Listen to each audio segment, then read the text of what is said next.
안녕하세요. 무비 시네영화방 특집 방송 저는 김계사입니다. 안녕하세요. 오랜만에 돌아온 박기사입니다. 박기사 요즘에 뭐하고 지냅니까? 예, 저 같은 경우는 이제 직접적인 태교는 하지 않지만 태교를 위해서 이제 주변을 굉장히 좀 따뜻하게 만들어주고 있죠. 뭔 소리야, 주변을 따뜻하게 만든다는 게. 와이프가 굉장히 항상 이제 뭐 책을 읽어줘라. 이야기를 해주라. 이야기를 하는데 사실 그게 쉽지가 않아요. 너무 이렇게 간질간질 거리기도 하고 책 내용도 상당히 어떻게 보면 굉장히 뭐 동화 같은 이야기인데 동화보다도 약간 좀 다운된 굉장히 좀 약간 읽기 힘든 그런 내용의 책. 뭘 읽길래 야설 읽는 건 아닐 텐데. 아닙니다. 아빠 곰은 아빠 곰은 누군가에게 행복을 느꼈습니다. 이런 건데 도저히 못 읽겠어요. 그래서 제가 저번에 한 번 읽어주고 그걸 핸드폰으로 녹음을 한 다음에 계속해서 이거를 들려줘라. 그래서 핸드폰을 계속 배에 갖다 대고 있죠. 어찌됐건 예전에 녹음했을 때보다 그때는 이제 뭐 귀도 아직 안 생겼었는데 지금은 이제 장기도 많이 생기고요. 이제 태동을 발차기를 할 만큼 많이 좀 컸습니다. 무비시네 영화방 팟캐스트와 같이 함께 크고 있는 아이입니다. 한박이의 아버지 네. 박기사의 이야기였고요. 네. 한박이가 남자는 확정된 겁니까? 네, 확정이 됐습니다. 이제 그거 불법 아니야? 성달을 미리 하는 거? 그래서 정확하게 얘기를 안 해주시더라고요. 그냥 다리 사이에 미사일이 있다. 네, 그런 식으로. 미사일이라고 하더라고요. 미사일이 없거나 있거나 별로 상관 안 했나요? 저는 개인적으로는 없다고 생각을 많이 했었어요. 왜냐면 와이프 같은 경우에는 입덧을 좀 심하게 했습니다. 입덧 심하게 하면 딸이에요, 원래? 굉장히 심하게 했는데 평소에 원래 고기 좋아하는 거 아시죠? 원래 고기를 네. 굉장히 좀 엄청 좋아하시는 것 같아요. 엄청 좋아하는데 고기를 전혀 입에 안 댔어요. 입덧할 때. 그리고 평소에 먹지 않던 과일을 엄청나게 섭취를 했습니다. 진짜. 과일을 먹지 않은 건 너 아니냐? 네. 와이프도 과일을 진짜 안 먹었는데 네. 과일을 엄청나게 섭취를 하더라고요. 그래서 당연히 딸이겠구나. 그래서 보통 이제 화장대나 네. 이런데 전부 다 이제 한채아 사진으로 도배를 예쁘게 태어나라. 네. 그래서 와이프 핸드폰 바탕화면도 이제 한채아. 제가 다 이제 바꿔. 한차는 그 곽기사님이 완전히 애호하시는 여배우 아닙니까? 저도 아주 애아합니다. 제가 보기에는 지화하고 대한민국에서 가장 예쁜 여자가 아닐까. 김태희가 살아있는데 무슨 소리야? 김태희보다 나는 한채가 더 예쁜 것 같아요. 그래? 네. 그래서 한채로 도배를 했었는데 이제 남자애가라고 얘기를 하더라고요. 그래서 좀 많이 좀 당황을 했었죠. 네. 당황을 했지만 뭐 어쩌겠습니까? 나만 키워야지. 예, 좀 힘들 것 같긴 한데 어찌됐건 결정은 났습니다. 근데 요즘에는 정확하게 얘기는 안 하고 다리 사이에 미사일이 있습니다. 이런 식으로 얘기하더라고요. 네, 개인적으로는 대포 정도는 원했는데 네. 미사일이라고 해서 좀 소소한 좀 약간 아쉬움은 좀 있었습니다. 그 미사일이 크거나 작거나 너한테 영향이 없기 때문에. 영향은 없지만 그래도 약간 뿌듯한 감 있지 않습니까? 유전자란데. 죄송합니다. 네. 아무튼 그 미사일이라는 친구 한번 만나볼까 저도 좀 기대가 돼요. 왜냐면 제 친구 중에 가장 먼저 이렇게 이세를 보는. 그렇죠. 김 기사가 보기에는 약간 제가 결혼도 제일 좀 빨리 한 편이기도 하죠. 제 주변에서 막 빨리 하는 쪽이고. 네, 친구 중에는 아기 가진 친구들도 많긴 한데 어찌됐건 그 친구들 조카를 봤을 때도 굉장히 좀 이뻤거든요. 이뻤는데 과연 이제 태어나면은 또 어떤 모습으로 태어날까 궁금하기도 하고. 이쁠 것 같진 않아요, 박기사 아들. 저를 닮지 않았을까요? 네, 뼈도 통뼈에다가 좀 그러지 않을까라는 생각을 하면서 남자애는 좀 통뼈여야죠. 네. 어찌됐건 좀 그렇게 태어나지 않을까라는 생각을 하면서 이제 거의 한 3개월? 한 4개월 남았습니다. 4개월 나오면은 이제 예쁜 사진 해갖고 저기 팟캐스트 그 사진 올리는 데 있잖아요. 네. 걷다가 올려드리도록 하겠습니다. 생각보다 조만간이에요. 박기사가 방송을 한 2개월에 한 번씩 하고 있기 때문에 금방입니다. 다다음 방송 때쯤에 아마 사진이 올라가지 않을까. 네, 금방이에요. 금방. 네, 아무튼 그렇습니다. 네, 최근에 방송을 좀 못해서 굉장히 좀 개인적으로 아쉬웠습니다. 지금 엄청 행복한 시간 보내고 있는 것 같던데 인사도 해봐라고. 아니요, 굉장히 좀 아쉬웠고. 네. 립 서비스가 엄청 나구만. 아니요, 언제 녹음이 돌아오나.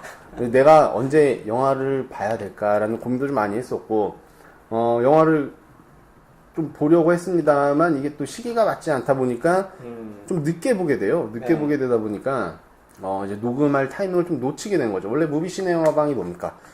최근에 개봉한 영화를 녹음하는 게 무비시네 영화방인데 그 취지에 맞지 않는 것 같아갖고 굉장히 좀 슬픈 마음으로 영화관을 가끔 가고 그러다가 한두 달 전부터는 제가 이제 개인적으로 다운받을 수 있는 어둠의 경로를 이렇게 아니 찾았군요. 어둠 말고요. 그 합법적인 곳인데요. 예, 그쪽에 제가 가입을 했습니다. 그래서 정식적으로 돈을 내고 영화를 제 다운을 받는 건데 예, 그러면서 이제 저녁이나 뭐 이럴 시간에 가끔 보는 거죠. 근데 영화 같이 볼 때 제수 씨랑 같이 안 봐요? 혼자 봐요? 같이 보죠. 같이 봐요? 예. 근데 이제 보통 그렇게 다운받아 보는 거는 저 혼자 봅니다.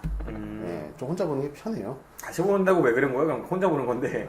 그 영화관이나 이런 데는 같이 가는데 그 영화 뭐 노트북으로 보던가 뭐 이럴 때는 좀 따로 봅니다. 저 혼자 이어폰 끼고 또 와이프는 옆에서 굉장히 좀 바빠요. 굉장히 활발한 친구라서 이것저것 막 뭘 하고 막 그럽니다. 아, 그분이 6개월이신데 아직도 뭘 합니까? 아유, 그분은 6개월 전에도 활발하시던데. 날라다니십니다. 요즘에 산모 교실에 꽂히셔갖고 굉장히 좀 날라다니고 계시죠. 성격은 못 버리시는구나. 네, 굉장히 좀 활발합니다. 그래서 최근에 본인의 목표가 이제 김 기자의 이제 핸드폰을 바꾸는 게 아, 왜 내 핸드폰에 자꾸 연락을 하시는지 모르겠어. 핸드폰 바꾸라고. 이제 본인 개인적인 목표가 됐는데 아직 목표를 이루지 못해서 지금 많이 좀 상심이 좀 큽니다. 네. 아무튼 그렇습니다. 저희 오늘 방송은 이제 그 박 기자의 태교 이야기 뭐 이런 게 아니라 네. 오늘 책 이야기입니다. 네, 책 이야기고요. 사실 원래 영화를 계획을 했었어요. 영화를 그죠. 계획했죠. 그래서 박 기자가 안 봤죠. 네, 설리? 네. 설리였죠. 설리였는데 제가 그날 좀 뭐 동선이 꼬였다고 해야 되나요? 아무튼 그러다 보니까 굉장히 낯선 곳에서 영화를 보게 됐어요. 네. 그 광명 CGV 네. 처음 가봤는데 익숙한 곳에서 봐는 게 편하겠다라는 생각을 좀 하긴 했습니다. 어쨌든 거기서 처음 봤는데 저는 그 설리가 이제 상영이 끝났더라고요. 네. 끝나고 뭐 12시인가 한번 있어갖고 그것까지 기다릴 수가 없어서 와이프도 있고 해서 그걸 안 보고 미스 페레그린 과 이상한 아이들의 집. 우리 팀버튼 네. 팀버튼 감독님이 지난번에 그 앨리스 있어요. 네. 네, 앨리스 정말 거의 망작 같은 작품을 한 개 또 들이내셨는데 명성을 많이 잃어가시고 계시죠. 네, 근데 요번에 좀 명성을 많이 찾지 않을까라는 네. 생각이 들 만큼 이번에 상당히 평가가 좋더라고요. 저는 개인적으로 굉장히 좀 재밌게 봤습니다. 제수 씨는 어땠나요? 앨리스를 보면서 약간의 임산부로서 담지 말아야 될 상욕 같은 거를 약간 섞어가서 저한테 후기를 얘기해 줬었는데 네. 요번 작품 그 미스 페레그린 같은 경우에는 상당히 재밌게 봤다고 본인도 얘기를 하더라고요. 재밌게 봤대요? 굉장히 좀 재밌게 봤고 그리고 좀 제 개인적인 취향인데 제가 좀 약간 좋아하는 스타일이기도 하고요. 팀버튼 감독이 이번 작품을 통해서는 약간 좀 개선을 했다. 아직 안 보셨죠? 네, 안 봤습니다. 네, 이제 일요일날 그 소모임을 통해서 보시는 것 같은데. 네네. 네, 아무튼 뭐 개인적으로는 좀 재밌게 봤었고, 저 개인적으로 설리도 굉장히 좀 기대가 됩니다. 그래서 네. 늦게나마 뭐 영화관을 가던가. 상영관이 금방 끝나더라고요. 근데 요즘에는 상영관이 되게 공정하게 배정이 안 되는 느낌이 점점 더 심해지는 것 같아요. 영화관 가면 밀정도 한번 보고 싶었는데 아직 좀 못 봤거든요. 근데 이스트우드 형님의 설리 같은 경우에는 정말 볼만한 작품일 겁니다. 또 행커스 형 나오는 거 아니에요? 네, 맞죠. 뭐 실화 행커스 형은 뭡니까? 행커스, 톰 행커스를 언제 행커스 형이라고 불러. 행커스 형. 근데 이 두 분 참 이게 진짜. 실화의 대가들. 네. 톰 행커스 안 나온 지 되게 오래됐어요, 생각해보면. 그렇죠. 네. 정말 좋은 배우입니다. 실화의 대가들이 나오는 거라서 기대를 많이 하고 있는데 영화관에서 뭐 하루에 3번 네. 이렇게 상영을 하더라고요 요즘에. 요즘에 많이 하는 영화들 생각해보면은 별거 없어요. 막 그냥 좀 배급 많이 하는 영화들을 보통 많이 하고, 최근 같은 경우에는 고산자 좀 많이 하다가, 요즘에 엊그저께 갔는데 아수라랑 아수라 많이 하죠. 요즘에. 미스 페레그린. 페레그린 두 개 거의 독점입니다 요즘에는. 이게 계속 하는 영화들만 하다 보니까 조금은 괜찮은 영화들도 좀 부족하지 않나. 그리고 설리 같은 영화를 보다 보면 한국 사회에 시사하는 바가 되게 많아요. 이게 전혀 염두에 두지 않은 영화인데 그런 영화가 있잖아요. 우리는 니네 사회 전혀 염두에 두지 않고 네 원하는 대로 만들었다. 해갖고 개봉했는데 한국 사회에서 보면은 이거 우리가 진짜 느낄 점이 많은 영화다. 이런 영화 있거든요. 설리 같은 영화가 그런 영화예요. 근데 그런 영화 같은 경우에도 배급이 이렇게 안 되니까 최근에 제가 이제 알폰소 쿠아론 감독 혹시 아십니까? 아니요. 그래비티 만들었던 감독입니다. 아, 예. 멕시코의 쓰리 아미고라고 멕시코 출신인데 미국에서 활동하는 감독이 있습니다. 그 알레한드로 이냐리투 감독. 네, 이냐리투 감독 같은 경우에는 레오나르도 디카프리오 출연했던 최근에 그 영화 뭐였죠? 레버넌트 네네. 만들었던 감독이고, 그다음에 기에르모 델 토로 뭐 이 감독과 함께 알폰소 쿠아론 이렇게 셋이서 쓰리 아미고라고 새 친구라고 불리는 감독인데 이 중에 이 아들 세대를 서서히 끼워 팔기 시작하셔서 알폰소 쿠아론 감독의 아들이 찍은 영화입니다. 준이요? 디시에르토라는 영화가 있는데 전국에 한국에 3개에 관해서 개봉합니다. 서울에서는 하나가 있고요. 네, 이거를 제가 녹음을 할까 하다가 도저히 시간이 안 맞아서 포기를 했어요. 보긴 봤어요? 못 봤죠.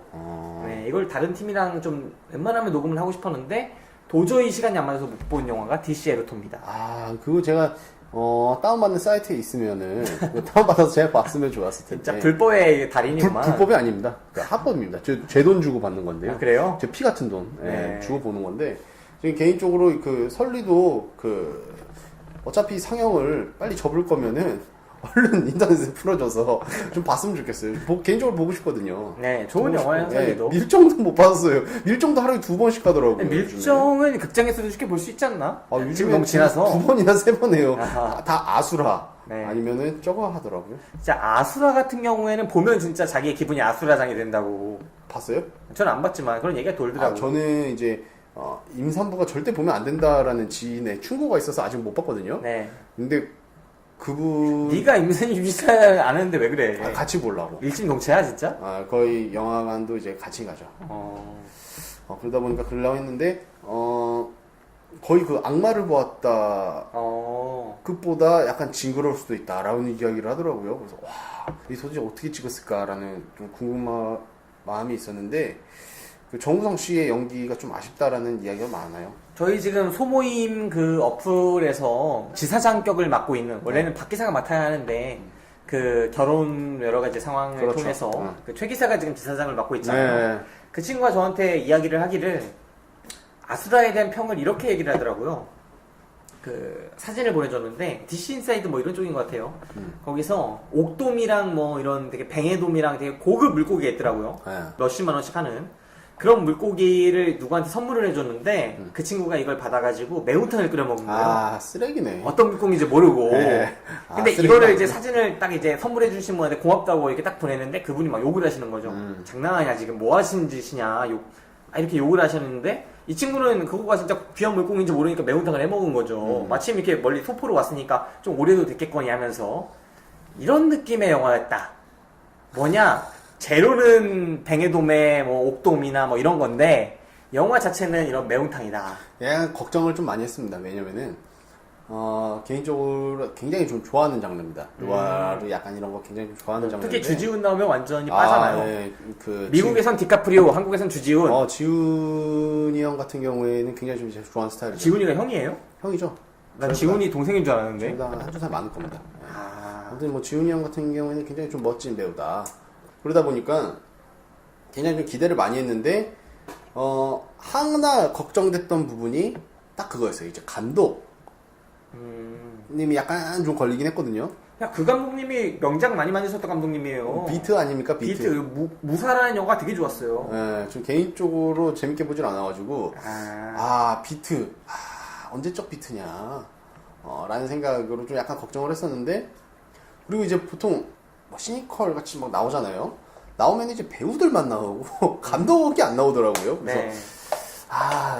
약간은 좀 불안했는데 좀 평점을 보니까 호불호가 많이 갈린다라는 이야기가 많더라고요. 예전에 제가 이제 고등학교 때 친구, 뭐 중학교 때 친구 중에 제가 기억하기로는 저는 그렇게 생각을 안 했는데 전 박기사랑 꽤 친했다고 어느 정도 생각을 했는데 영화를 본 적이 없는 거예요, 같이. 제가 웬만하게 중고등학교 친구 중에서는 영화를 같이 보는 친구들이 되게 많았는데 박기사랑은 본 적이 없더라고요. 근데 제가 그 당시에 김성수 감독 영화를 좋아했습니다.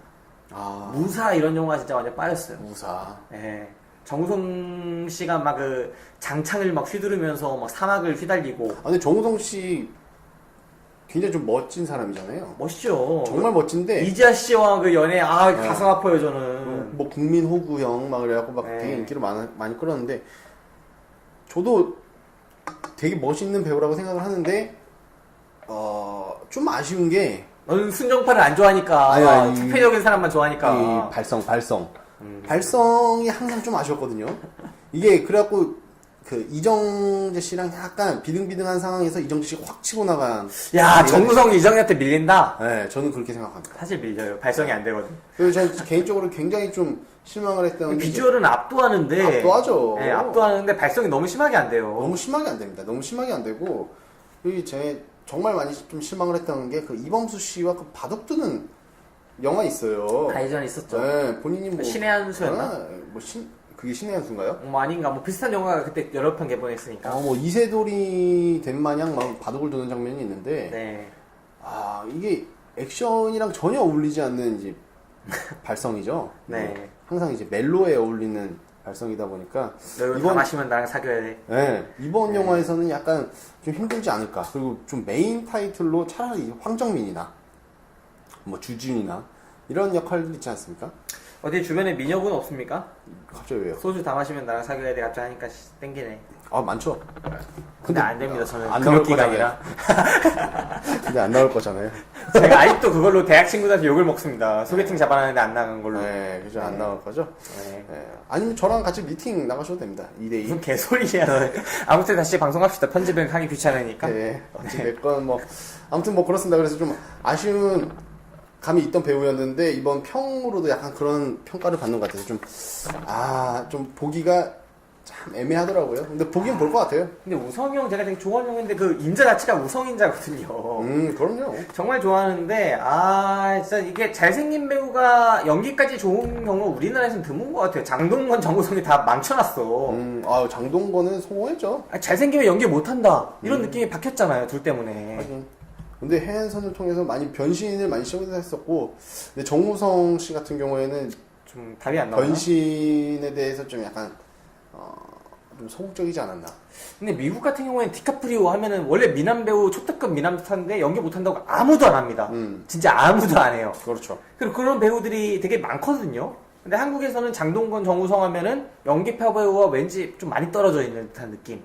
그런 느낌이 있어서 좀 아쉬운 느낌이 그런 있습니다. 거를 많이 깨려고 많은 배우들이 좀 노력을 하는데. 장동건이 진짜 노력 많이 했죠. 네, 장동건 씨가 진짜 많이 노력을 했었고, 개인적으로 그 점은 진짜 높이 사고 싶고요. 네, 원빈 씨는 어떻게 원빈 봅니까? 씨도 많이 하지 않았어요? 많이 했었죠. 네, 그러니까 작품 수가 좀 네, 뜨문뜨문 있을 그렇지. 뿐이지 많이 했죠 시도는. 얼굴로 먹고 사는 걸 좀 깨려고 많이 했었죠. 네, 그래서 좀 남자다운 역할도 하려고 하고 네. 뭐 이렇게 했었죠. 그렇게 했는데 이제 정우성 씨 같은 경우에는 그런 게 약간 좀 소극적이지 않았을까. 멋진 남자로만 나왔으니까. 네, 그게 좀 아쉬운 좀 따름이었는데 이번 아수라에서도 약간 그런 평을 계속 받아가지고 좀 아쉽습니다. 네, 이게 남자다운 영화들이 좀 신세계 이후에 좀 한동안 안 나왔었잖아요. 그렇죠. 네, 이렇게 좀 나와서 좀 히트를 쳐줬으면 하는 느낌이 있어요. 뭐 왜냐면 곽경택 감독 자체가 내부자들급. 내부자들이 있었구나. 근데 곽경택 감독 같은 경우가 완전히 사회했기 때문에 이제 그런 영화를 정통으로 찍어주는 감독이 없잖아요. 그렇죠. 좀 있어졌으면 어떨까 좀 생각을 했는데 쉽지가 않은 것 같습니다. 네, 뭐 곽경택 감독님 다음으로 뭐 류승환 씨가 약간 베테랑 정도 찍으면서. 네, 남자 영화를 좀 많이 찍는 스타일인 것 같은데 좀 그런 감독이 좀 개인적으로는 많아졌으면 좋겠습니다. 네, 그렇습니다. 어찌됐건 뭐 저희가 네, 영화 얘기하려고 하는 게 아니니까. 이게 아니었고 원래 보려고 했던 영화가 설리였는데 설리는 못 보고 지금 오늘은 심지어 영화 방송이 아닙니다. 네, 미스 페레그린을 받고 영화관을 갔는데 아수라가 많더라. 그래서 아수라 이야기까지 하다가 정우성 이야기까지 했네요. 네, 심지어 이제 박 기사는 이제 6개월 됐다. 네, 아이가 그렇죠. 네. 미사일을 달고 있다. 네. 이런 얘기 드렸고요. 오늘 방송은 책 방송입니다. 네, 오늘 책 방송이고요. 오늘도 이제 김 기사님께서 저에게 이제 추천을 해주셨죠. 내가 추천하면 책 잘 안 읽는 것 같아요. 김 두 권을 줬는데 한동안 지났는데 아직 한 권밖에 안 갖고 왔어. 제가 이거를 읽고요. 네.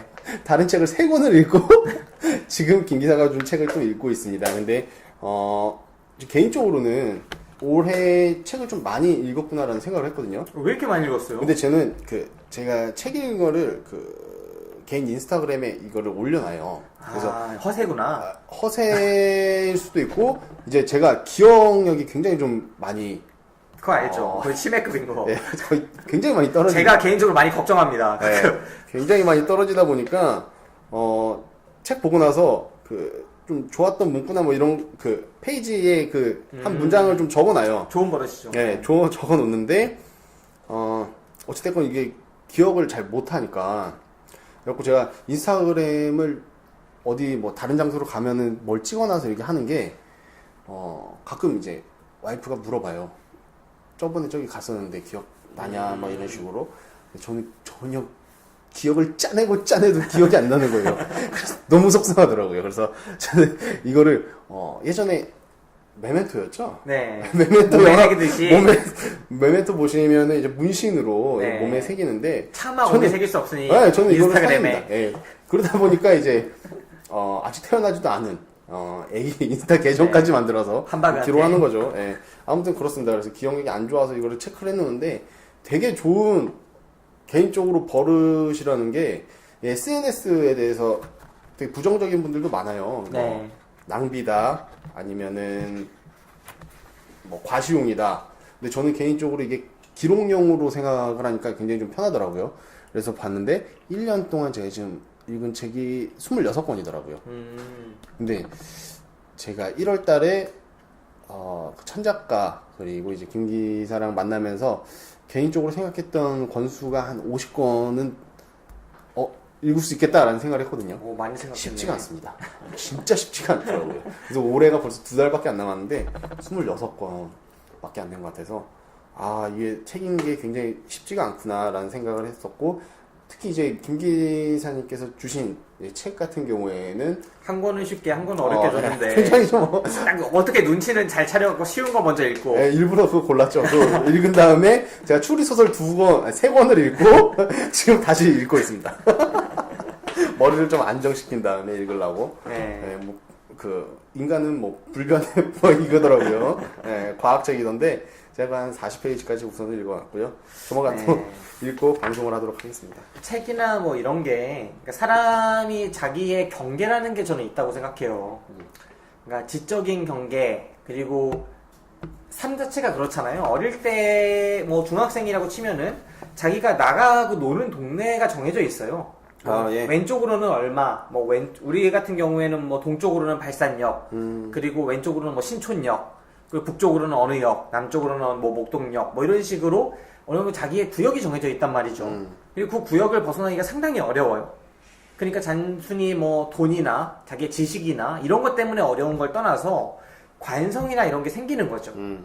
그런데 그거를 어느 정도 깨야 자기가 좀 더 넓어지고 자기의 세계관이 넓어지는 계기가 됩니다.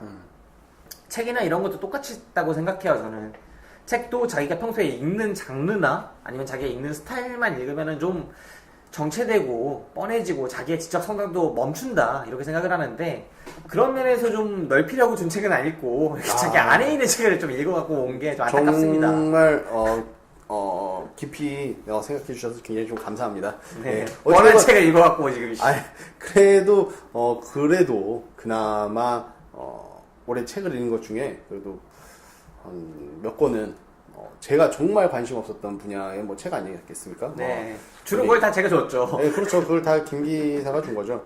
저 같은 경우에는 고르는 책이 다 소설책이니까. 네. 어찌됐건 김 기사 때문에 우리 평론가 누님 에세이도 읽었었고요. 그죠. 듀나님. 네.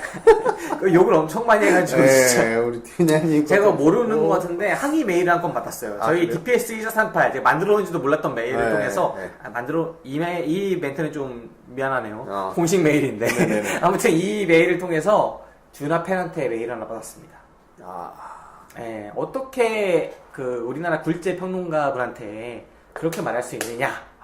라는 식의 말을 했는데 그 방송을 제가 그 멘트를 듣고 들어보니까 너랑 나랑 엄청 같더라고. 네, 그래서 좀 안타까운 부분이 있었지만 어쩌겠습니까? 객관적인 저희가 그냥 감상을 전했는데 그렇게 된 걸. 개인적으로 그 책을 읽고 그분이 진짜 꼰대였거든요. 네, 굉장히 좀 굴지에 계속 있었으면 좋겠다라는 생각을 좀 많이 했거든요. 그래서 그 이메일을 받은 게 굉장히 좀 기분 나쁘지가 않네요. 네, 정말 잘 표현했구나 내가 네. 라는 생각을 좀 하네요. 네.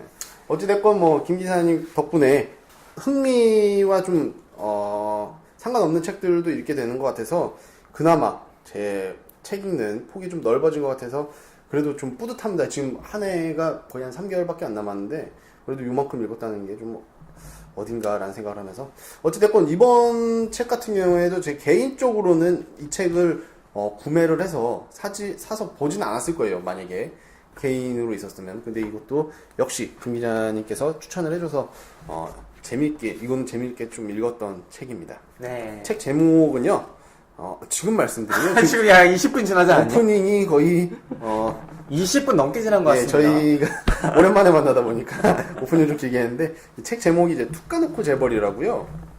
사실 오늘 우리가 만나는 게 정말 오래됐어요. 그래서 저 같은 경우에는 거의 한 달 만에 만났어요. 방송을 접고 한두 명 정도 뭐 불러가지고 같이 이렇게 술 마시면서 하면 좋겠다라는 생각이 들었는데 제가 그렇게 못한 이유가 있습니다. 저 같은 평소 성격 같으면 했을 텐데 같이 부를 만한 친구들이 다 결혼을 했어요.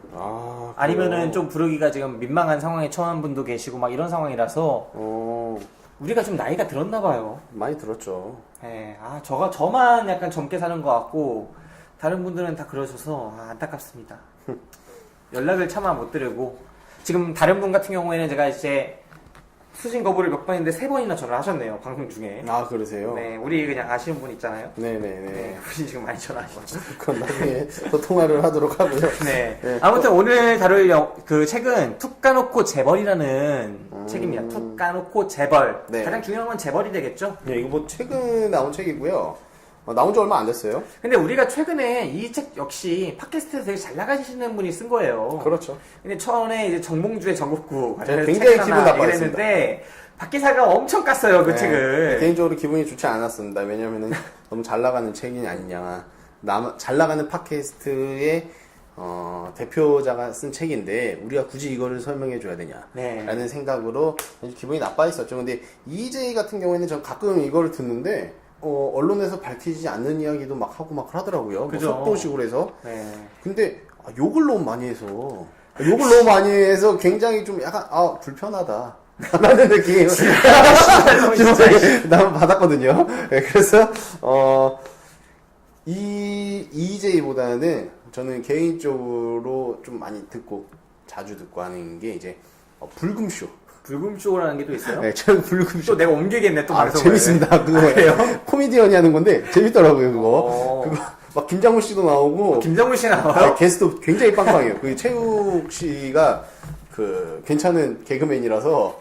예전에 박 기사가 나한테 뭐 김숙, 송은이의 뭐 무슨 방송하는 그거 없어졌잖아요.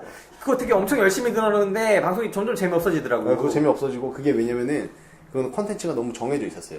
이게 틀이 너무 있다 보니까 이제 좀 더 재미없어졌는데 최후 그거는 시즌 2인데 네. 굉장히 재밌더라고요. 그래서 그래요? 네, 저희 곽 기사님 있잖아요. 네. 곽 기사님이 맨 처음 추천해줘서 들었는데. 곽 기사님 왜 우리 방송 안 듣고 그런 거 추천하셔?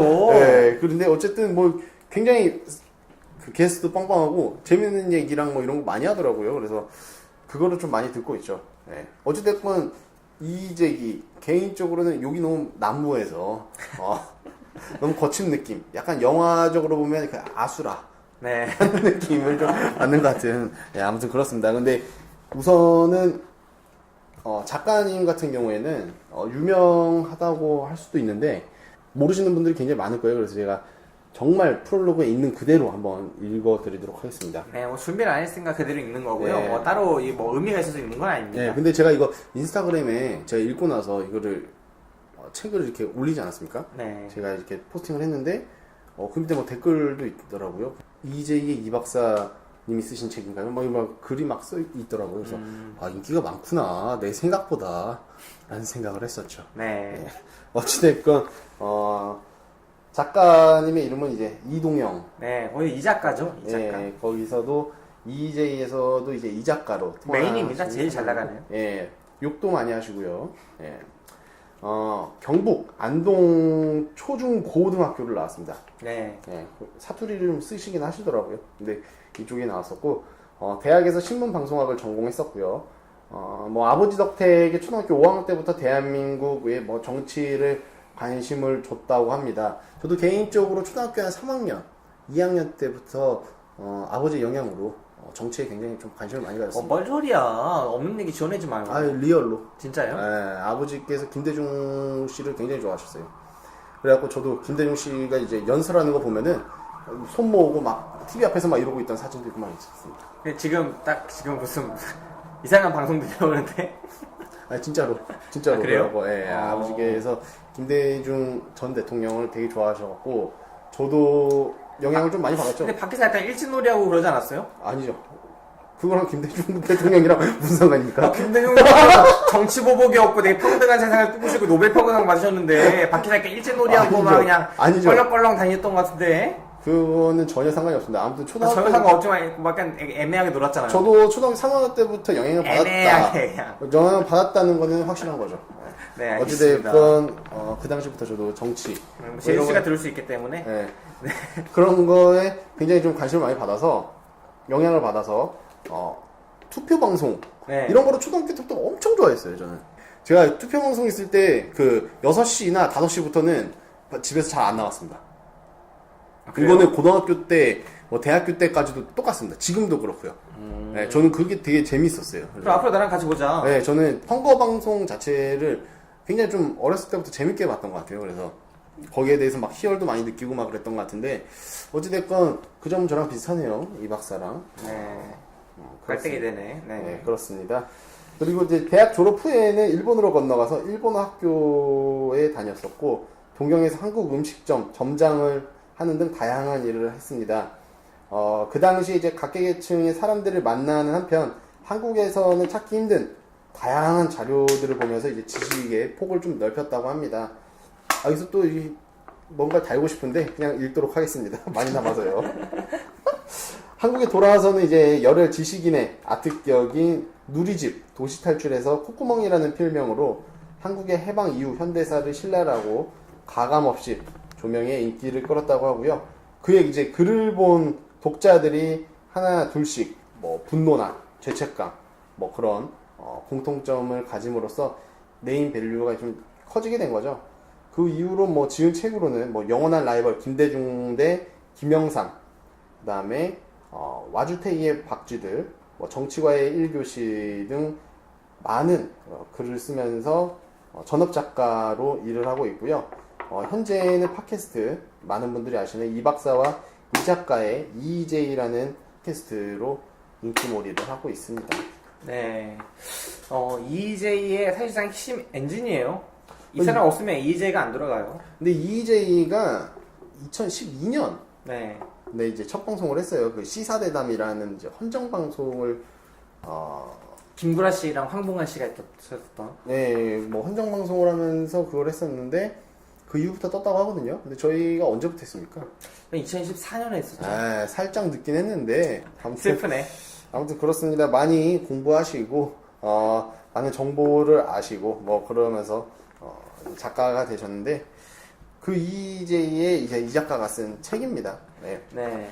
사실 저 같은 경우에는 이 작가 되게 늦게 알아서 아나백 추천으로 알았나 뭐 그런 것 같은데 좀 늦게 알았는데 듣다 보니까 좀 괜찮더라고요. 이게 약간 중독성이 있어요. 이 팟캐스트가. 네. 저도 이제 개인적으로는 욕이 난무해서 좋아하지는 않습니다만 여러 번 말씀드리는데 중독성은 있습니다. 그래서 여러 번 또 들었다는 거. 네, 저 같은 경우에는 이제 시사통 처음에 좀 듣다가 저는 그런 거 안 들어요. 그 다음에 노유진 듣다가 그럼 노유진. EJ로 가는데 재미 면에서는 점점 강도가 세지는데 지적인 만족도 면에서는 떨어지죠. 떨어지는 부분이 좀 저는 있습니다. 노유진은 굉장히 좀 재밌게 들었다가 근데 이게 중독성은 있어요. 네, 근데 이게 들을 때 재미가 더 있어요. 네. 네, 그렇고 아무튼 그 중에서도 EJ의 3명의 출연진이 있거든요. 이 작가, 이 박사, 그 다음에 세작 이렇게 있는데 그 중에서 가장 엔진이라고 할 수 있는 이 작가가 쓴 책입니다.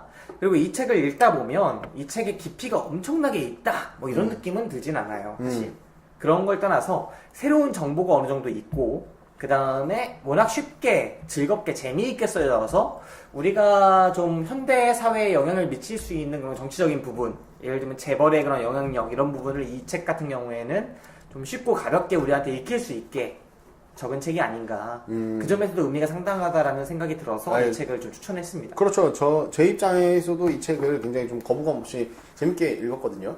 재밌게 읽었던 이유 중에 하나가 좀 쉬웠고요. 네. 네, 쉽게 좀 풀이됐고 개인적으로 이 작가, 그러니까 이동영 작가님께서 굉장히 연구를 하고 굉장히 심층 있게 네. 막 무언가를 파시지는 않았던 것 같긴 해요. 왜냐면 이게 거의 그 대학생들 이제 네. 레포트를 이제 집합시켜서 그죠. 묶어놓은 듯한 느낌이거든요. 가볍죠. 네, 그러다 보니까 약간 그런 느낌은 없긴 한데 어찌됐건 대신에 제가 전혀 관심 없던 분야를 흥미롭게 읽었다는 점은 굉장히 좀 쉽게 잘 풀이되지 않았나 하는 생각을 해봅니다. 네. 거기다가 이 책 자체가 시의성이 상당히 있어요. 왜냐면은 한국 사회에서 재벌이 얼마나 문제입니까? 지난 박근혜 대통령이 아니죠. 현재 박근혜 대통령으로 계시는데 그분이 대통령으로 이제 처음에 공약 막 내거실 때 대통령 선거에서 내거실 때 경제 민주화 이걸 제일 공약으로 내거셨어요. 네. 가장 큰 현안이었고 그 경제 민주화의 핵심이 재벌 해체까지는 아니더라도 재벌들이 가진 지분만큼의 영향력을 행사할 수 있도록 하는 그 경제적인 민주화적인 요소들이 있었거든요. 네. 근데 그 부분들이 지금은 전혀 지켜지지 않고 오히려 삥을 뜯고 있죠. 네, K미르재단이나 K스포츠재단이나 미르재단 같이 삥을 뜯고 있고 그들의 특혜를 봐주고 이런 부분이 있기 때문에 현재 이런 책 자체가 의미가 있지 않나 그렇게 생각합니다. 네, 요즘 시대에 굉장히 좀 잘 나온 시기를 잘 타고 나온 책인 것 같기도 하고 사실 정말 관심 없는 사람들 저 같은 경우에도 뭐 그런 생각을 했습니다. 뭐 재벌 같은 경우에는 처음부터 재벌이다. 처음부터 금수저다. 뭐 이런 생각을 했었는데 그 일면에 그러니까 우리 아버지, 할아버지 그 할아버지의 세대에서는 굉장히 좀 지저분하게 재벌이 되었었고 그 혜택을 원래 받으면 안 되는데 받는 현재의 재벌들의 모습을 좀 어김없이 좀 보여주는 그런 책이 아닌가 라는 생각을 합니다. 네. 이 책에서 이야기하고자 하는 논조는 상당히 간단해요. 어떻게 보면은 우리 사회의 재벌들이 사실은 지금의 특혜를 누릴 수 없는 집단이다. 그리고 그들이 성장한 그런 방식은 매우 동일한 방식이다. 어떤 거냐면 한국이 일제 치하를 겪었고요. 일제 강점기를 겪었고 그 다음에 독재 정권을 겪었다. 그 다음에 민주화가 도래했는데 그 시기에 이미 재벌들은 어느 정도 성장한 집단이었고 그 세력을 무시할 수 없으므로 지금 같이 형제 정권과 같이 성장하고 있는 부분이 있다. 이 얘기고요. 맨 처음에 일제 정권 시대에 적산을 불화받고 일본이 놓고 간 재산을 되게 편법으로 불화받고 그 다음에 그것을 독재정권과 약간 영합해서 그것을 키워가고 그리고 특혜를 많이 받고 그리고 결정적으로 지금 현재에 이르러서 계속 특혜를 몰아받고 있으면서 조금 한국 사회를 지배하는 어떤 재정 집단으로 거듭나지 않았나 실제 가진 힘보다 훨씬 더 많은 것들을 누리고 있지 않나 하는 생각들을 하게 되는 부분이 있습니다. 사실은 굉장히 좀 지저분한 얘기가 될 수가 있죠. 재벌 이야기를 뭐 저희가 하는 것도 굉장히 좀 우습기도 하고 재벌이 뭐 이래서 잘못됐다 뭐 이렇게 얘기하는 것도 굉장히 좀 우습기는 하죠. 왜냐면은 우리가 그 입장이 안 됐기 때문에 우리가 그 입장이 되면은 또 다른 얘기를 할 수가 있겠죠. 우리는 그것 때문에 어느 정도의 고생을 했었고 어느 정도의 희생을 했었고 뭐 그만큼의 뭐 머리를 썼기 때문에 재벌이 될 수 있었다. 그리고 그거를 내 후세한테 이어주는 건데 그게 뭐가 잘못된 거냐 뭐 얘기할 수가 있는데 이 책을 보면은 뭐 분명히 이 작가님께서 그렇게 막 금수저가 아니다 보니까 본인도 약간 그런 취향을 타면서 이걸 썼던 것 같아요. 근데 이 책을 읽고 나면은 그 이면의 모습을 그나마 어느 정도라도 이 책을 읽으시는 분들은 좀 알 수 있지 않을까라는 생각을 합니다. 그리고 이 책 같은 경우에 사실 서점에 있으면은 이렇게 선뜻 이렇게 손을 뻗어서 사기가 쉽지는 않을 책일 것 같아요. 네, 뭐 재미면에서도 그렇고 뭐 가격도 개인적으로 13,000원이면 네, 좀 비쌉니다. 비싸기 때문에 그 책으로 다른 뭐 뭐 명작 소설이나 근데 요즘에 웬만한 고전을- 책은 10,000원 넘기 때문에 네, 고전을 사시는 분들이 많을 텐데 이 책 같은 경우에는 뭐 새 책을 안 사시더라도 뭐 누가 보면은 그 돌려서 보시더라도 굉장히 한 번쯤은 읽을 법한 그런 책인 것 같아요. 네. 사실 제가 이 시간 동안에 화장실을 잠깐 갔다 왔는데, 네. 밖에 제가 제대로 얘기를 했을까 사실 의문이 되게 드는데, 지금 자연스럽게 하고 있네요. 갔다 굉장히 왔더니. 자연스럽죠. 짬밥이 있는데요. 네. 아무튼, 이 재벌에 대한 이야기고, 우리가 재벌에 대한 책 자체를 읽기가 쉽지가 않은 환경이에요. 재벌에 대해서 빨아주는 책은 많죠. 그렇죠. 막 이건이 성공한 이건 이거다. 정주영은 뭐 이거다. 그리고 그들 자체가 자서전을 많이 쓰기도 하고 평전도 뭐 빨아주는 평전을 많이 받기도 하고 그런 이야기들이 많은데 그들을 정말 객관적인 시선에서 재벌에 대해서 이야기를 하는 책이 얼마나 되느냐 이거를 물었을 때 쉽게 몇 권, 난 이 책, 이 책, 이 책, 이 책이 재벌에 대해서 객관적으로 쓴 책이다 라고 말할 만한 책들이 그렇게 많지는 않다고 생각을 합니다. 그렇죠. 그리고 이들 책 자체가 지금 우리 사회에서 재벌이 끼치고 있는 영향력이 정말 대단하거든요. 거의 뭐 제가 볼 때는 웬만한 정당 이상급고도 다가가고 있다고 생각해요. 동네 상권들까지도 다 섭렵한 거면은 거의 네. 끝을 봤다고 봐야죠. 지금 정경련이 K미르재단이나 뭐 지금 미르재단이나 K스포츠재단이나 이런 재단들에게 대주는 돈이 800억 육박한다고 하고 그걸 통해서 받는 특혜가 어마어마할 거고 뭐 이런 거를 봤을 때 지금 재벌이라는 집단 자체가 지금 정권하고 매우 유착해 있고 그럼요. 그들을 통해서 받는 특혜가 엄청나고 우리 사회에 끼치는 영향력이 대단한데 과연 이 재벌이 우리 사회의 기업들과 동일화될 수 있는 집단인가 그런 여러 점들을 생각했을 때 되게 의문점이 남고 그 재벌이라는 집단이 과연 무엇인가를 해체할 수 있는 해부할 수 있는 그런 책들이 몇 권이나 있느냐에 되게 의문이 남는데 그런 상황에서 이 책이 되게 의미 있다는 거죠. 그렇죠. 이 책을 통해서 두산, 한화, 뭐 SK, 뭐 전부 다 나옵니다. 그 회사들이 어떻게 컸는지, 그 회사들의 1세대들이 어떤 일을 겪어서 그 후세들이 지금 살고 있는지가 나오는데, 뭐 서점을 가셔서 베스트셀러, 뭐 경제나 이쪽을 보시면은 웬만큼 보시는 게 이런 책은 아니고요. 네. 보통 보면 이제 박용만의 뭐 사람은 미래다, 뭐 이런 책 있지 않습니까? 네네. 네, 이런 책을 맨 먼저 보실 텐데 사실 그것도 굉장히 좀 이제 색깔에 젖어들게 되는 거거든요. 그런 책을 읽다 보면 정말 이제 두산그룹의 5번째 아들 뭐 이러면서 막 굉장히 좀 나올 텐데 이게 되게 객관적이지가 않은 거죠. 예. 근데 그런 게 보통 서점이나 이런 데 많이 깔리다 보니까 우리가 볼 수밖에 없기 때문에 그런 인식을 자연스럽게 갖게 되는데 저도 이런 자서전 같은 거는 어렸을 때 굉장히 좀 많이 읽었던 것 같아요. 재벌들의 자서전, 뭐 정주영 씨나 뭐 이런 자서전을 굉장히 많이 읽었던 것 같은데 그보다도 훨씬 좀 이렇게 멀리 떨어져서 볼 수 있는 책이 이 책이 아닌가라는 생각을 하면서 굉장히 좀 잘 쓰여진 책이라고 생각을 합니다. 네. 그럼 이 책에 대해서 이제 본격적으로 깊이 들어가 봐야 할 텐데, 이동용 씨가 쓴 툭 까놓고 재벌이라는 이 책에서 어떤 점이 가장 크게 와닿았어요? 저는 뭐 와닿았다기보다, 이제 대우에 대해서 좀 이야기가 좀 많았어요. 김우중 씨. 네. 이야기가 좀 많고 막 그랬는데, 대우가 어떻게 커갖고, 어떻게 저물었고, 뭐 이런 이야기가 많은데, 이게 굉장히 좀 정치적으로 많이 좀 이야기가 있었잖아요. 예, 그런 게 굉장히 좀 흥미로웠었고. 그 당시에 김대중 장관과. 그렇죠. 예. 그걸 보면서 요즘에 한진이나 뭐 이런 거를 같이 떠올리게 되는. 왜냐면 여기도 한진이 나옵니다. 네. 이 책에도 한진이 나오는데 그냥 좀 같이 떠오르게 되는 그런 맥락이 좀 많지 않았나라는 생각을 합니다.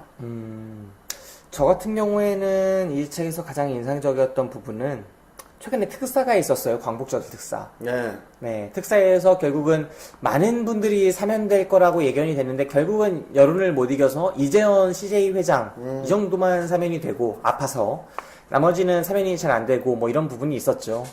근데 저는 특사에 대해서 보통 특사하면은 재벌 가장 1순위로 꼽히고 그 다음이 정치인들 뭐 이렇게 꼽히지 않습니까?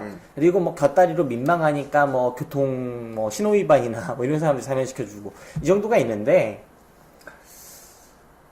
그 특사를 통해서 사면됐던 사람들에 대해서 다시 생각하게 되고 특사를 통해서 사면되는 사람들 그리고 이들을 통해서 얻는 정치적인 이득이 무엇인가에 대해서 생각하게 되고 여러 가지 부분에 대해서 생각하게 됐어요.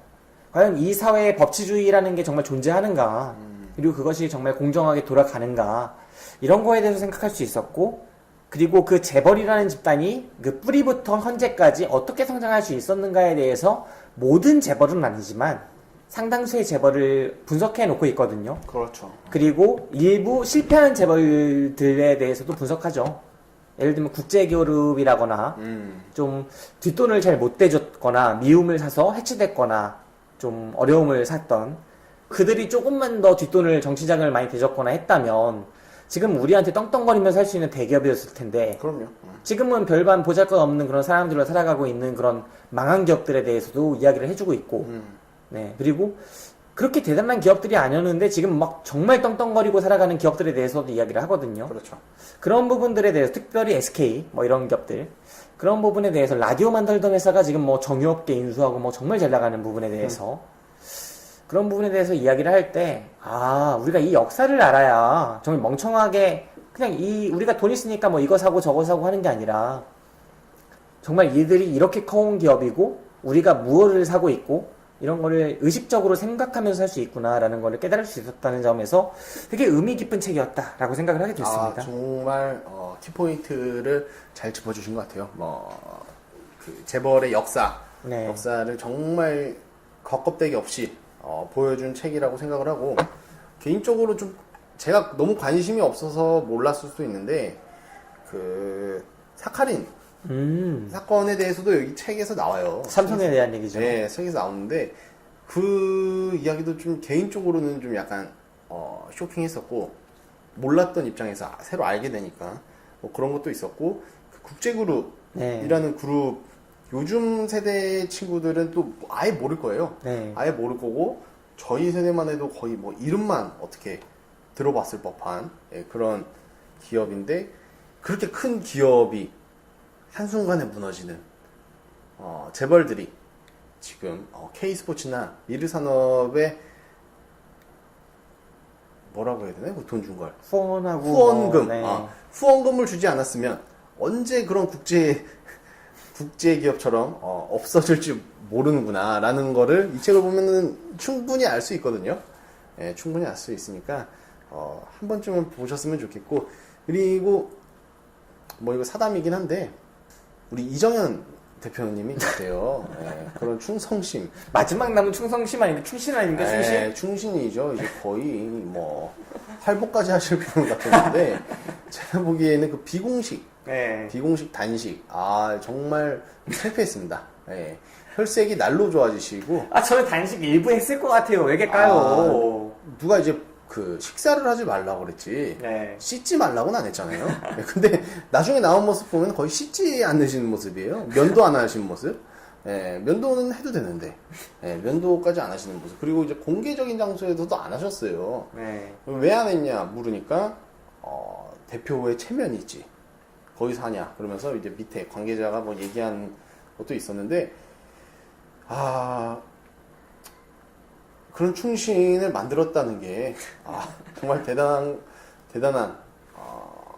정권이라고 생각을 또 하고 제가 이정현 대표에 대해서 얘기를 하는 거는 단식 1일차였나 2일차에 뭐 그 기자 간담회 같은 데 한번 나가셨어요. 나가셔서 이야기를 하는데 그 기자님께서 그 질문을 했습니다. 그 어떻게 한 달도 안 돼서 800억이라는 돈이 후원금으로 모일 수가 있냐. 그러니까 이정현 대표가 얘기를 했었죠. 세월호도 그 기간에 한 900억 정도를 모았다라고 이야기를 하더라고요. 네. 그래서 참, 이 사람은 충신인데 인간적으로도 되게 지저분하다라는 거는 예전에 좀 느꼈습니다. 네, 예전에 그 청와대에 계실 때도 좀 느꼈었는데 이번에 좀 확실히 좀 느꼈던 게 비교할 걸 비교해야지. 사람 300명이 죽은 거랑 어떻게 이거 재단 한 개 만들어져 갖고 한 달 만에 800억 모은 거랑 같이 비교를 할 수 있는지 정말 좀 이해가 안 되는데 이 책을 읽으시는 분들은 왜 그 미르재단이나 K스포츠의 800억이 순식간에 모일 수 있었는지 충분히 아실 수 있습니다. 네. 이 책에 다 나와 있습니다. 이 책이 정말 의미 깊은 책이에요. 그런 점들을 생각해 보면은 한국 사회의 비극이라고 할 수 있는, 왜 주식회사 제도 자체가 원래 의도된 바와 다르게 돌아가느냐. 그리고 왜 롯데 같은 경우에 지금 검찰 수사도 받고 있지만 정말 주식의 대부분을 지배해주고 있지 않은데, 일부만 지배하는데 어떻게 그 지분만 가지고도 전체의 이 그룹을 다 지배하느냐. 정말 이런 거에 대해서 서로 순환출자해서 실제로 가진 자본은 얼마 되지 않는데 어떻게 전 기업을 다 좌지우지하느냐에 대해서 이야기할 수 있고, 또 이 그룹 자체가 그렇게 향하는 거를 정부가 왜 방관하느냐, 그런 부분에 대해서 생각할 수 있고, 그리고 이들의 역사가 어떻게 되느냐, 역사를 알아야 결국 처단을 할 수 있고 그럼요. 해법을 찾을 수 있는데, 그 부분에 대해서도 알 수 있고 여러 가지 측면에서 도움이 되는 책이지 않나. 이 책 자체가 가진 한계는 사실 명확해요. 어떤 면에서 이 책이 결국 그래서 결론이 뭔데, 어떻게 해결할 수 있는데 라고 하면은 제가 볼 땐 별거 없어요. 없죠? 네, 이 책 자체가 그냥 바라는 거는, 아, 니네 그러지 마라. 부동산 투기 그만해라. 아, 니네 그냥 기업들아 이러지 마라. 이러는 거 말고 없어요. 근데 그게 당연하거든요. EJ라고 해서 뭔 다른 방법이 있겠습니까? 무비신의 영화방이 그러듯이 별거 없죠. 우리 팟캐스트 그 무비신의 영화방이 지금 팟빵에서 차지하고 있는 영향이 어느 정도입니까? 영향력이요? 그렇게 말하지 마. 제가 지금 다 마신 그 맥주에 남아있는 방울 정도 돼요. 아, 거의 없는데. 거의 없습니다. 근데 아무튼 이 책을 읽고 나서 느껴지는 게, 아, 우리가 이 거대한 걸 바꿀 수 있을까 하는 패배감이 되게 많이 들어요, 개인적으로는. 왜냐면 이 책이 제시하는 해법이 없거든요. 근데 이 책이 주는 적어도 문제의식은 있다는 거죠. 그리고 우리는 이 해법을 이 책으로부터 받는 게 아니라, 그러니까 이 EJ라는 팟캐스트로부터 받는 게 아니라, 우리는 새롭게 탐구해야 하고, 그로부터 느껴야 하고, 연대해야 하고, 그로부터 어떤 영향력을 확보해야 되지 않나. 우리 박 기사 같은 경우에 제가 알기로는 그 연대하고 후원하는 곳이 없는 걸로 아는데, 저요? 네. 없죠. 해 나가야 하지 않나.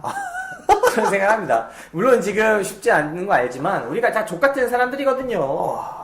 근데 우리 대신 싸워주는 사람들이 있습니다, 제가 볼 때. 아, 거의 공업용 커터칼로 한 방 찌르는 듯한 느낌이 드는데요. 네, 저 같은 경우에는 하는 곳이 있는데, 저 같은 경우에 이제 부수입이 있으니까 아낌없이 해요. 부수입은 내 돈이 아니다 하고 아낌없이 하는데, 좀 더 많은 사람들이 자기가 서 있는 곳 이외의 곳들에서 막아주는 사람들이 분명히 존재하거든요. 그리고 그것들이 되게 중요한 전선인 경우가 있어요. 내가 서 있는 곳 말고, 우리 같은 평범한 시민들이 서 있는 곳이라고 해봐야 투표권 말고는 뭐가 있습니까? 그렇죠. 그런데 아닌 곳에서 막아주는 사람들이 존재하거든요. 그런 경우에 내가 정말 이 사람들이 믿을만 하다라고 느낀 경우에 그들에게 힘을 실어줄 수 있는 방법들을, 그러니까 저는 노무현 대통령의 최근에 이 말을 접하고 되게 많이 있는 걸 느꼈던 거예요. 그 민주주의 최후의 보루는 깨어있는 시민들의 조직된 힘이다. 깨어있는 시민들이 필요하고, 그 다음에 그들의 조직된 힘이 두 가지가 다 필요한 거예요. 근데 그들의 조직된 힘에 있어서는 적어도 나의 역할이 필요하고, 좀 그런 게 필요하지 않나라는 생각을 해봤습니다. 조금은 더 이런 것들을 독려하고 해야 되지 않나. 최근에 정계에 돌아가는 걸 보면은 많이 부족하다는 생각을 해서 그런 생각을 하게 됩니다. 이 책이 좀 도울 수 있을 것 같아요. 네, 뭐 저희랑 같이 방송을 하셨던 그 곽 기사님께서도 항상 어딘가에 이제 후원을 하시는 박 기사님은 너무 많이 하시고요. 네, 후원을 좀 많이 하세요. 많이 하시는데 저 같은 경우에는 후원을 개인적으로 뭐 안 하고 있네요. 그러니까 소쟁이한테 잃는 만큼만 하라고 싶어. 토 사장님께서는 그래도 저 같은 사람들이 있어서 네. 건물 한 채 지었을 거예요. 어찌됐건 뭐 그렇습니다. 뭐 앞으로 저도 약간 부수입이 있거나 뭐 이러면은 좀 이렇게 후원을 해야겠다, 지원을 해야겠다, 이런 미르재단이나 이런 데 말고요. 이런 데 좀 지원을 해야겠다. 미르재단은 뭔 개소리야. 근데 말고요. 미르재단 우리 후원하면 받냐 거기는? 야, 거기 최소한 100억은 내가 받는 거 아니, 아닙니까? 돈 준다는데 안 받아? 받아야지. 네. 어찌됐건 뭐 그런데 말고요. 다른 데 좀 후원을 할까 하는 생각도 좀 들게 하는 그런 책이긴 합니다. 전 좀 놀랐던 게, 저랑 같이 이제 방송하면서 이제 많이 활약하고 있는 안화백 같은 경우에도 후원을 하고 있더라고요. 네, 이곳저곳 시민단체나 자기가 생각하는 그런 단체들 후원하는 것 같은데, 나는 어떻게 하고 있나? 그런 생각을 돌아볼 수 있는 책이었다. 이 책 읽어보면 정말 그런 게 느껴지거든요. 누군가는 동맹인데 왜 우리는 분열돼 있나? 그런 생각하게 됩니다. 그 얘기를 들으니까 거의 내가 무인도에 떨어져 있는 듯한 느낌을 좀 받게 되네요. 네. 아무튼 오늘 다룬 책, 뭐 깊이 얘기를 들어가진 않았지만 오늘 다룬 책은 뭐 툭 까놓고 재벌이라는 재벌에 대한 책이고요. 재벌에 대한 책 자체가 그렇게 많지 않기 때문에 이 책 자체도 의미가 있고 또 대중서적이라는 점에서도 상당히 의미가 있어요. 그게 제일 큰 이점인 것 같습니다. 네. 그리고 오늘 방송에 저희가 좀 약간 소주 3병에 맥주 이렇게 마시면서 살짝 깊이 들어가지 못한 부분이 있는데 네네. 더 깊이 들어가지 않았을까요? 그냥 방송을 했다는 자체를 의미 있게 생각하세요. 중간에 너 화장실도 갔다 오고 굉장히 좀 깊이 갔다 온 것 같은데. 네, 굉장히 좀 네. 재미있었고, 저 같은 경우에도 굉장히 좀 오랜만에 방송을 하면서 어떻게 보면 이제 무비신의 영화방에 놓치고 있던 지분을 약간 찾은 느낌? 지금 같은 소리 하네. 지금 대충 다 놓고 있으면서. 좀 나오세요, 좀. 저는 개인적으로 굉장히 좀 나오고 싶었는데, 이제, 허락되지 않는 시간. 그 다음에, 누가 보면 되게 잡혀있는 줄 알겠네. 허락되지 않은, 네. 공간. 자발적 비워락이면서. 아무튼 뭐 그런 게 있습니다. 사실은 무비신의 영화방을 진행을 하려면은 저희가 사실 영화방을 최초에 만들면서 했던 게 지금은 약간 모토가 약간 뒤로 처지긴 했었는데 원래 모토는 이제 가장 저희의 이제 영업 전략이었거든요. 그게 그냥 빨리빨리 먹으면 올리는 네. 거, 대충 올리는 거. 진짜 개봉하는 작품들 바로 봐서 바로 녹음하고 바로 올리자. 흥미 있게. 어차피 질적으로는 차이가 밀리니까, 우리가. 네, 그러니까 어쨌든 우린 양으로 승부하는 거다라고 하면서 시작을 했었는데 요즘에 제가 개봉된 영화를 빠른 시기에 좀 못 봤던 것 같아요. 그래서 녹음하기에는 살짝 좀 늦고 뭐 시사회나 뭐 이런 데를 간 것도 아니고 좀 늦다 보니까 좀 방송이 좀 늦게 될 것 같아서 좀 참여를 잘 못했었는데 좀 아쉽습니다. 대신 이렇게 책이나 뭐 이런 걸로 하니까 괜히 좀 좋네요. 사담도 좀 더 나눌 수 있고. 제가 정말 하기를 원했던 책은 읽지 않고 지금 편한 책 하나만 읽고 대충 방송하고 있긴 한데 우리 박 기사가 지금 어쨌든 거의 반쯤은 아버지 아닙니까? 하프 아버지. 하프 아버지. 네, 그렇기 때문에 좀 이해를 하는 측면이 있고요. 박 기사와 함께 다음에 좀 의미 있는 책 또는 영화 뭐 이런 것들을 하면 좋겠다고 생각을 하고 무엇보다 저희 소모임이 있습니다. 네네. 소모임에 1년에 한 번은 좀 나와주지 않을까 생각을 하고 있어요. 소모임이요? 네. 소모임 왜 안 나오니까 운영진인데. 진짜 소모임 정말 가고 싶습니다. 정말 가고 싶은데 재우 씨가 나가지 말라고 그래요? 그럴 사람이 아닌데. 저 성격이 같이 나와, 같이 나와. 성격이 그런 성격은 아니죠 또. 네. 네가 게으르니까 안 나오는 거 아니야. 엄청 발단인데 이게 또 이제 다음에 뭐 이제 와인바나 이런 데서 같이 같이 소통을 하면서 또 만날 수 있었으면 좋겠습니다. 네, 그렇습니다. 자, 오늘 무비신의 영화방 툭 까놓고 재벌이라는 책이었고요. 우리 소모임 또 회비 모이잖아요. 회비요? 네. 몇천 원 안 모여요. 한 번 할 때마다 2,000원씩 모여요. 거의. 2,000원씩 모여요? 네. 그 돈으로 나중에 이제 와인바나 이런 데 룸을 한번 잡아가지고 나 진짜. 저희의 이제 화목도모를 위해서 좀 이렇게 쓸 수 있지 않을까? 내년 3월 정도에 저희가 한번 자금이 좀 모이고 제가 출자를 많이 할 수 있으면 그때 그 카페를 하나 빌려서 모임을 할까라고도 생각을 하는데 쉽지가 않습니다. 지금 카페에 생각보다 대여 비용이 많이 나가더라고요.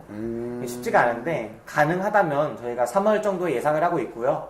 그때 소모임 많은 분들이 참석을 하셔서 그때는 진짜 박 기사는 얄짤없이 나와야 돼요. 진짜 하면. 그러면 저 네. 한박이 데리고 나갈 수 있으면 나갈 수. 한 바퀴 태어나는구나. 안 되겠네. 생후 1개월에 데려나갈 1개월이 수 안 있나요? 되지. 시발로. 진짜 너는 그냥 쉬고. 유모차에 태우기 좀 애매하고. 안타깝습니다. 자, 우리 박 기사는 못 나가더라도 저희끼리 그냥 즐거운 모임 하도록 합시다. 자, 그럼 그렇구나. 축구장도 나오지 마라 그때. 축구장 나가야지.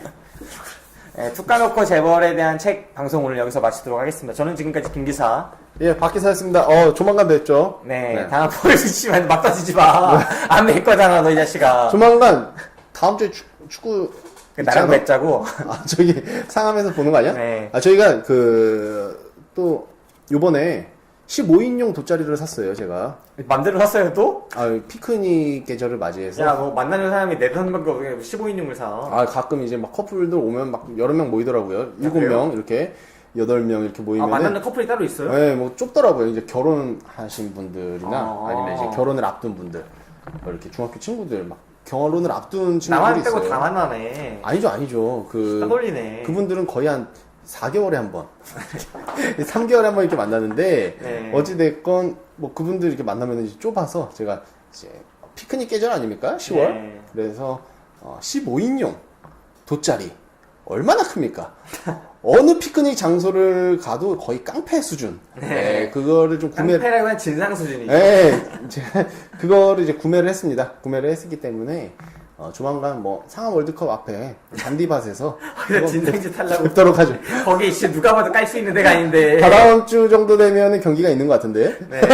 그때 한번 저희가 또 이제 음주 방송 비슷하게 해서 또 재미난 시간을 좀 맞이하도록 하겠습니다. 그때는 이제 예전에 참여했었던 이제 홍기사인가요? 아, 홍기상가는 뭐야? 네 절친이잖아요. 양기사인가요? 아니, 우량이로 돼 있나?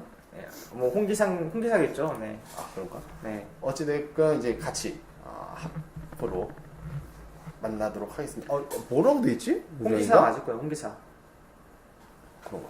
네. 아무튼 저희 방송 여기서 마치도록 하겠습니다. 저는 지금까지 김기사, 박기사였고요. 네, 굉장히 좀 급하게 맞추시네요.